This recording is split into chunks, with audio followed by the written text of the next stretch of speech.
Ang mabuting balita ng Panginoon, ayon sa Gawa ng mga Apostol.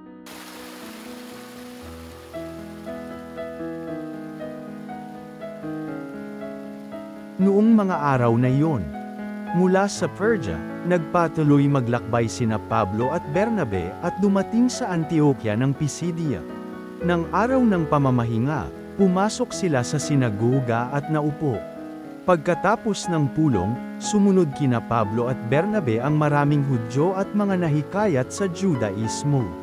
Nagsalita sa kanila ang mga apostol at pinangaralan silang magpatuloy sa pamumuhay ng nararapat sa kagandahang loob ng Diyos.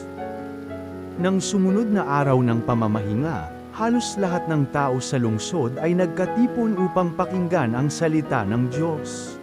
Inggit na inggit ang mga Hudyo nang makita nila ang maraming tao, kaya't nilait nila at sinalungat si Pablo. Ngunit buong tapang na sinabi ni na Pablo at Bernabe, sa inyo muna dapat ipahayag ang salita ng Diyos. Yamang itinakwil ninyo ito, hinatulan ninyo ang inyong sarili na hindi karapat dapat sa buhay na walang hanggan, kaya't pupunta kami sa mga hentil. Sapagkat ganito ang iniutos sa amin ng Panginoon. Inilagay kita na maging ilaw sa mga hentil, upang maibalita mo ang kaligtasan, hanggang sa dulo ng daigdig. Nagalak ang mga hentil nang marinig ito, at nagpuri sa Panginoon dahil sa salita niya, at sumampalataya ang mga hinirang para sa buhay na walang hanggan. Kaya't lumaganap sa buong lupain ang salita ng Panginoon.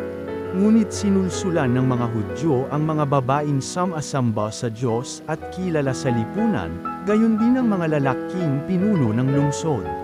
Ipinayusig nila sina Pablo at Bernabe, at pinalayas sa lupaing iyon. Kaya't ipinagpag ng dalawa ang alikabok sa kanilang mga paa bilang saksi laban sa mga tagaruan, at sila'y nagtungo sa Iconium.